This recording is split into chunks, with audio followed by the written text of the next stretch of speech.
ஏன் நண்பர்களே டாக்டர் மாலிங்கன் இன்னைக்கு நான் உங்கள்ட்ட ஷேர் பண்றது திரிகடுகு சூர்ணத்தோட முக்கியமான மருத்துவ நன்மைகள் பத்தி தான் ஷேர் பண்ண போறேன். இந்த திரிகடுகு சூர்ணம் சுக்கு, மிளகு, திப்பிலியால் செய்யப்பட்ட மருந்து.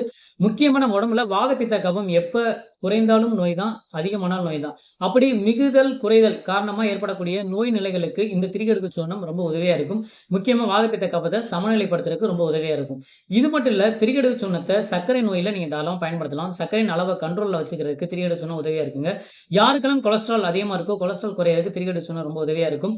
நாட்பட்ட சளி, இருமல் முக்கியமா ஆஸ்துமா நோயாளர்களுக்கு, அது மட்டும் இல்ல சைனஸ்னால அவதிக்குள்ளாகுறவங்களுக்கு, சைனஸ் ஹெட்டேக்னால அவதிக்குள்ளாகுறவங்களுக்குலாம் சிறந்த பயன் தரும். முக்கியமா செரிமான தன்மை யாருக்கு குறைவா இருக்கோ, யாருக்கெல்லாம் டைஜஸ்டிவ் ஃபயர் ரொம்ப குறைவா இருக்கோ, அவங்க எல்லாமே தாராளமா திரிகடுகு சூர்ணத்த பயன்படுத்தலாம். இன்றைய காலகட்டத்தில உடல்ல இன்ஃப்ளமேஷன குறைக்கிறதுக்கு சிறந்த மருந்துகள்ல இந்த திரிகடுகு சூர்ணம் ஒண்ணு. நீங்க தாராளமா பயன்படுத்தலாம். இத பயன்படுத்துறதுக்கு முன்னாடி அறிவுள்ள சித்த மருத்துவரின் அறிவுரைப்படி பயன்படுத்துறது நல்லது. இதோட மினிமம் டோஸ்ன்னு பார்த்தீங்கன்னா 2 to 5 கிராம். இதோட முக்கியமான அட்ஜுவன்ட் பார்த்தீங்கன்னா தேன், நார்மல் பனங்கற்கண்டு, நார்மல் வார்ம் வாட்டர். இதுல எடுத்துக்கிறது நல்லது. இதுல ஏதாவது சந்தேகம் இருந்தா அறிவுள்ள சித்த மருத்துவர் அருகி நீங்க கேட்டுக்கலாம். இந்த தகவல் உங்களுக்கு பிடிச்சிருந்ததுன்னா உங்க நண்பர்களுக்கு ஷேர் பண்ணுங்க. பயன்படுத்தி பயன்பெறுங்கள். நன்றி நண்பர்களே!